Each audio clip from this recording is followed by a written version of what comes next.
By the dawn of 1945, the Thousand-Year Reich was already a crumbling ruin, though Adolf Hitler refused to admit it. The downfall began in earnest with the failure of the Ardennes Offensive, better known as the Battle of the Bulge, in late 1944. It was Hitler's last desperate gamble, throwing his remaining elite armored divisions against the Allied lines in the West. When the offensive stalled and collapsed in January, Germany had nothing left. The Wehrmacht had burned through its last reserves of fuel, ammunition, and fighting men. From that moment on, the war was simply a slow, grinding march toward the inevitable. The Americans and British were crossing the Rhine in the west, while in the east, the Soviet Red Army had become an unstoppable juggernaut, tearing through Poland and setting its sights on the heart of the Nazi regime, Berlin. On January 16, 1945, Hitler retreated into the Führerbunker, a subterranean complex buried deep beneath the Reich Chancellery Garden in Berlin.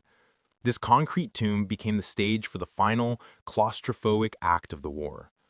Those who saw Hitler during these final months were shocked by his rapid deterioration.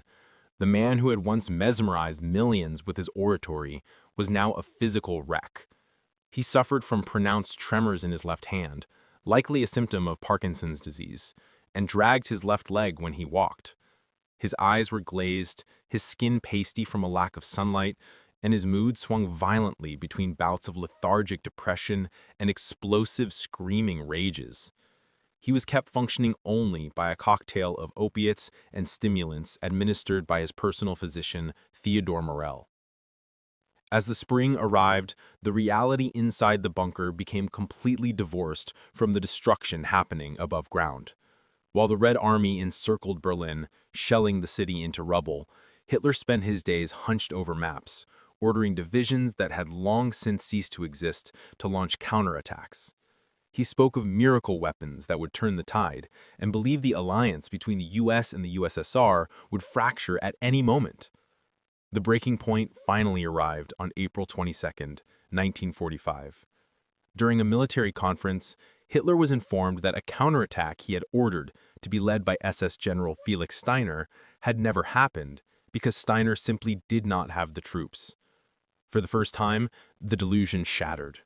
Hitler fell into a blind fury, screaming that he had been betrayed by his generals before collapsing into a chair and sobbing, finally admitting, "The war is lost."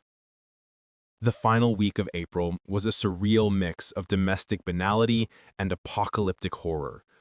As the Soviet troops fought street by street toward the Chancellery, the atmosphere inside the bunker grew chaotic. Desperate to avoid the fate of Benito Mussolini, who had been executed and hung upside down in a public square days earlier, Hitler began planning his suicide. Yet, amidst this doom, he attended to personal affairs. On the night of April 29th, in a hurried civil ceremony, he married his longtime mistress, Eva Braun.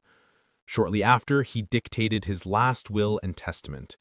Even at the very end, facing total defeat, the document contained no remorse, only a doubling down on his hatred, blaming the Jews and his own military leadership for the catastrophe he had engineered.